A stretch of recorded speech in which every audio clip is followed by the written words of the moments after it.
Bueno, moi bons días a todos e a todas. Moitísimas grazas por asistir a esta conferencia de prensa posterior á rolda de prensa, perdón, á Xunta de Goberno que vimos de celebrar agora, e donde tratamos diversos asuntos que supuxeron a aprobación de case 5 millóns de euros para seguir avanzando na cooperación dos concellos da provincia, desde os máis pequenos ata os máis grandes. Así, destinamos e aprobamos 150.000 euros no marco do Plan Máis Provincia e 4,8 millóns de euros no convenio co Concello de Vigo para a piscina municipal de Teis, cuxo contido avanzou a vicepresidenta Luisa Sánchez onte no propio barro vigués.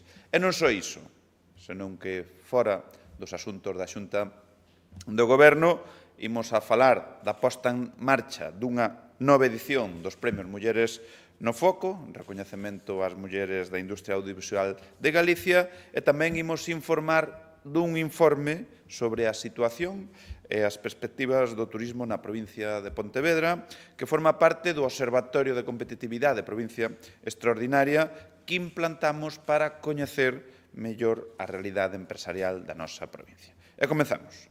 E o facemos falando de novos recursos para os concellos ao beiro do Plan Máis Provincia. Trátase de algo máis de 150.000 euros que aprobamos e que vai a recibir o Concello da Illa de Arousa na liña 1 de investimentos. En concreto, recibirá estos máis de 150.000 euros para a rehabilitación e acondicionamento das 4 vivendas coñecidas como as Casas dos Mestres, que están na contorna do CEIP Torre a Illa, tal e como informou onte o deputado Marcos Guisasola na propia zona. Así que unha Xunta de Goberno máis, unha semana máis, estamos poñendo a disposición fondos para que os concellos avancen na construción e na mellora de calidade de servicios e dun Plan Máis Provincia onde levamos distribuídos xa máis de 42 millóns de euros dun total de 48,2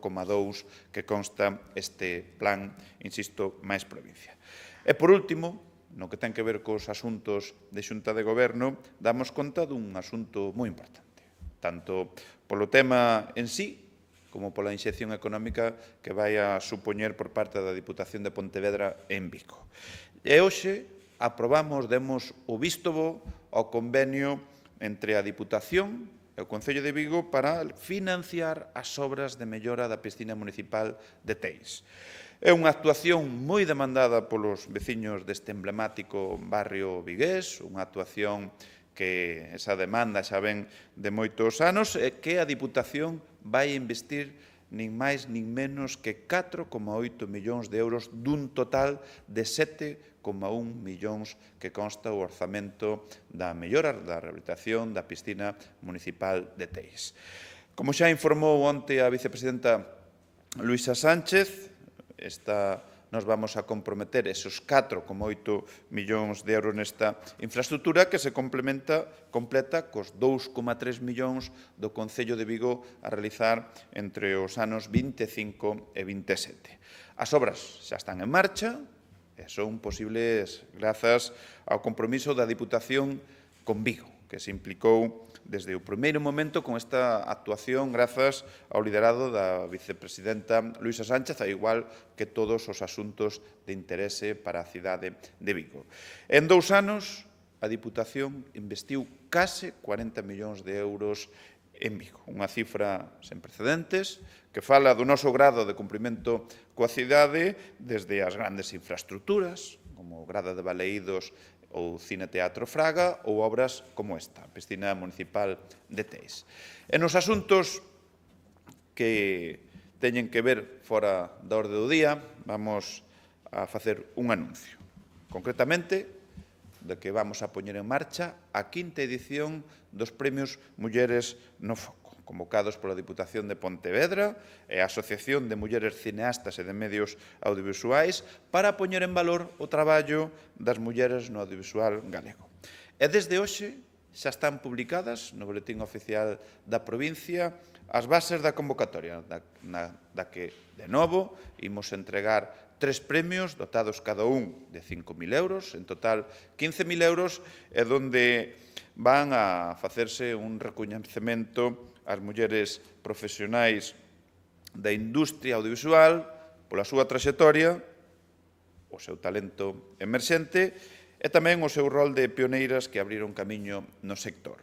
E como no caso das anteriores edicións, abrimos un prazo de un mes para que se poidan presentar a todas as solicitudes e no que van a quedar excluídas as recoñecidas nas edicións anteriores. Así, no ano 2024 foron Lidia Fraga, Nati Juncal e Jaione Camborda, no 2023 Marina Carballal, María Vázquez e Beli Martínez, Chelo Loureiro, Paula Cons e Lucía Catoira no 2022 e no 2021 Margarita Ledo, Noemí Chantada e Sonia Méndez.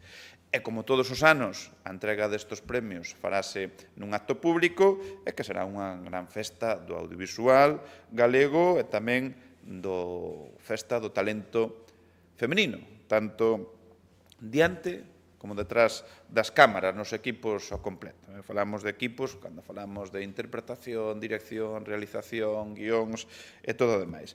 E queremos que a realidade supere a ficción, que os nosos soños de igualdade sexan verdade canto antes, así que por iso imos a seguir impulsando medidas que garantan que a igualdade sexa real e efectiva. E imos rematando e facemos agora pois ese análise que comentaba relacionado co turismo, ademais coincidido que a época do ano máis intensa desde o punto de vista de chegadas de visitantes ao noso territorio, ás Rías Baixas, porque presentamos un novo informe do noso Observatorio de Competitividade de Provincia Extraordinaria, neste caso centrado no turismo, que se suma ao que xa fixemos e presentamos anteriormente sobre o medio rural. En este Observatorio de Competitividade de Provincia Extraordinaria, que impulsamos no marco de iniciativas MARPEME, estamos a analizar as fortalezas, debilidades, oportunidades e retos da economía provincial en distintos sectores productivos e sociais. E no que ten que ver co turismo, o informe dá conta da situación e das perspectivas que ten este sector na nosa provincia, un motor de desenvolvemento territorial para o que temos unha oferta moi diversa e consolidada.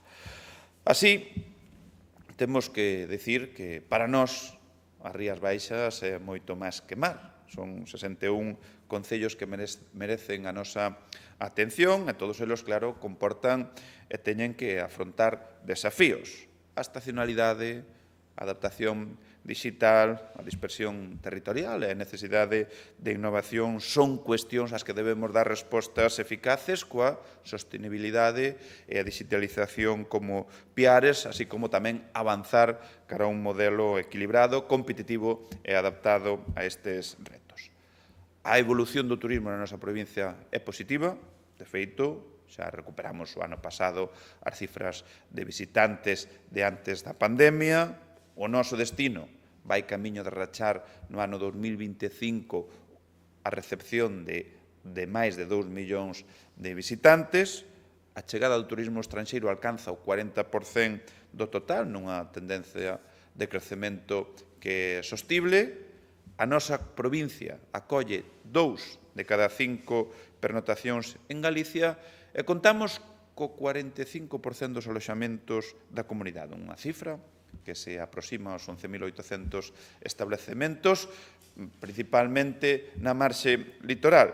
Por iso que a nosa aposta estratégica que estamos a realizar desde a Diputación, desde Turismo Rías Baixas, pois pasa por desestacionalizar a oferta e equilibrala no territorio, especialmente no interior pontevedrés. De feito, os establecementos, os aloxamentos registrados no ano 2024, case o 70% se atopan nas zonas rurais. E que estamos a facer desde a Diputación de Pontevedra para dar resposta a estes grandes retos? No marco das experiencias tractoras, desestacionalizadoras e artelladoras do territorio, nós respondemos coa aposta polos grandes eventos deportivos e culturais durante todo o ano, a multipremiada campaña Cando Volves, ou iniciativas que se están poñendo en marcha como as food trucks que van a percorrer no futuro as festas gastronómicas da provincia. E mesmo o fomento do turismo de praia en inverno e outono a través de programas como Praias Sin Límites que estamos a levar a cabo cos nosos socios da Costa do Sol, Almería, Lanzarote e Santander. No reto de acadarnos unha oferta turística diversificada e identitaria, promovemos o enoturismo Rías Baixas, promovendo experiencias vinculadas ao viño, así como estamos a darlle un impulso moi grande ás visitas que se organizan nos castelos de titularidade da Diputación, como son o de Soutomaior e Sobroso. No marco da sustentabilidade e competitividade turística, que respecta ao medio, ao mesmo tempo que fomenta a industria, temos o proxecto Máis Rías, co que aumentamos a sensibilización ambiental e fomentamos a conciencia sobre o impacto humano no medio mariño e costeiro, así como tamén un programa de rutas ornitolóxicas voando nas Rías Baixas ou o programa Máis Bosques, con visitas guiadas aos nosos montes. Outro reto é a necesidade de reforzar a promoción e comunicación turística mediante campañas innovadoras e ferramentas digitais, e desde a Diputación respondemos a este reto con programas específicos, tanto propios como patrocinados, como fórmula para atraer un turismo temático e segmentado. Os Rías Baixas Fest, os Rías Baixas Film Fest, son iniciativas que apoiamos e realizamos para un público diverso e que pode atopar todo o que busca nesta provincia. E, finalmente, para responder a unha necesidade dunha transformación digital do destino que mellore a xestión, a promoción e as experiencias dos visitantes, o noso proxecto Praias Intelixentes. Ten toda a axuda que prestamos a través da rede de oficinas de turismos Rías Baixas. En estes 2 primeiros anos mobilizamos 13 millóns de euros. Démoslle un xiro de 180 grados á política turística e damos unha nova estrategia da man dos concellos, do sector e dos axentes. E xa estamos a recoller os primeiros froitos, pero non estamos de mans cruzadas, somos exixentes e ambiciosos, por iso que vamos a seguir traballando para que esa mellora constante que buscamos no noso destino e tamén da calidade de vida da nosa cidadanía. Pola miña parte, pois era o que tiña a ben trasladarvos e quedo á espera de todas as preguntas que queirades formular. Bueno, pois non habendo, moi bons días de novo e como andamos de vacacións? Ben, bueno, se xa escollestes, ánimo. Se non escollestes, ánimo tamén.